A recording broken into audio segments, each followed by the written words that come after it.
భద్రాచలం వద్ద గోదావరి నది ఉధృతి పెరుగుతోంది. తాజాగా వరద ప్రవాహ వేగం పుంజుకుంది. ప్రస్తుతం 48 అడుగులతో ప్రవహిస్తోంది. ఉదయం 11 గంటలకు 45 అడుగులకు చేరుకున్న ప్రవాహం సాయంత్రం వరకు 48 అడుగులకు చేరుకుంది.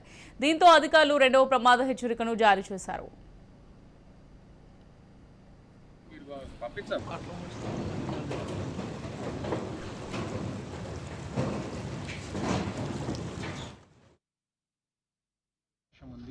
సో భద్రాచలంలో ఉన్న పౌరులందరికీ నా విజ్ఞప్తి, దయచేసి నది దగ్గర నదిలో స్నానం చేసే ప్రయత్నాలు ఎవరు కూడా చేయకూడదు. పై ఉన్న ప్రాంతాల్లో అంటే చెర్ల దుమ్ముగూడెం అటువైపు కూడా మేము అందరి టీమ్స్కి అలర్ట్ చేయడం జరిగింది. సో మనకి మేజర్గా ఛత్తీస్గఢ్ అండ్ మహారాష్ట్రలో పడుతున్న వర్షం నీళ్లు మనకి జమ అయ్యి ఇటువైపు వచ్చేసి ఇంద్రావతి, సబరి, ప్రాణహిత ఈ 3 నదుల్లో ఎంత ప్రవాహం ఉందో అది మన టైం టు టైం ఇంజనీర్స్ చూస్తూ ఉన్నారు. ఇప్పుడు మన అంచనా ఏముందంటే ఈ రాత్రి వరకు ఇంకా పెరిగి లేదా కిందికి పోయేట్లా స్పష్టంగా అది పెరుగుతుందా కాదా అది గ్యారంటీగా లేదు. కాబట్టి 50 ఫీట్ దాకా పోయే ఏదైనా సంఘటనలు అయ్యే అవకాశం ఉందో దానికోసం రెడీ ఉండాలని మా ప్లాన్. సో ఈ మధ్యలో ఇప్పుడు పట్టణంలో ఎక్కడైనా నీళ్లు జమ అవుతుంది వర్షం వల్ల కూడా, అది పంప్ చేయడానికి మన అన్ని పంప్స్ రెడీ ఉన్నాయి. డీజిల్ పంప్స్, అడిషనల్ పంప్స్ అన్ని పొజిషన్ అయి ఉన్నాయి. ఇంజనీర్స్ కూడా రెడీ ఉన్నారు.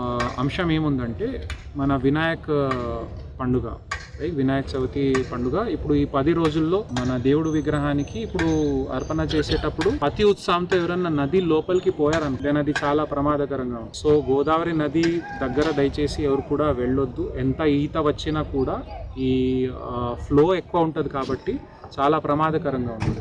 లెవెల్స్ మేము time to time WhatsApp channel ఉంది, ట్విట్టర్లో కూడా పెడుతూ ఉన్నాము. అందరికీ సమాచారం బరాబర్గా వస్తుంది. వర్షాలు ఎక్కువ వచ్చినా కూడా వాగులు దాటే ప్రయత్నం ఎవరు కూడా చేయకూడదు.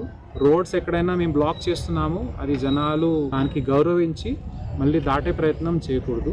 ఈరోజు రాష్ట్ర ప్రభుత్వం నుంచి ఎక్కడైనా ఇండ్లోకి నష్టం జరిగిందో, సామాన్కి నష్టం జరిగిందో ఆ అమౌంట్ ఆల్రెడీ తహసీల్దార్స్ అకౌంట్లో పోయి అక్కడ నుంచి డైరెక్ట్గా జనాల అకౌంట్లో పోయే ఏర్పాట్లు చేసినాము. 16,500 రూపాయలు ఈ బెనిఫిషరీస్కి అందరికీ డైరెక్ట్గా అకౌంట్లో ట్రాన్స్ఫర్ చేసే ఏర్పాటు మేము ఈరోజు చేసాము. దేనికైనా సమస్య వచ్చేస్తే we're ready to face it and help the people. Just మాకు ఏం కావాలంటే కోఆపరేషన్. అయినా పొలాలకి వెళ్తారు, నేను అట్లా చేపలు పట్టుకోవడానికి అసలు మా అధికారులు, పోలీసు, రెవెన్యూ, పంచాయతీ అందరూ ప్రాణాలు పక్కన పెట్టి అది ప్రయత్నం చేస్తారు కాపాడడానికి కూడా. ఇంకా ప్రాణం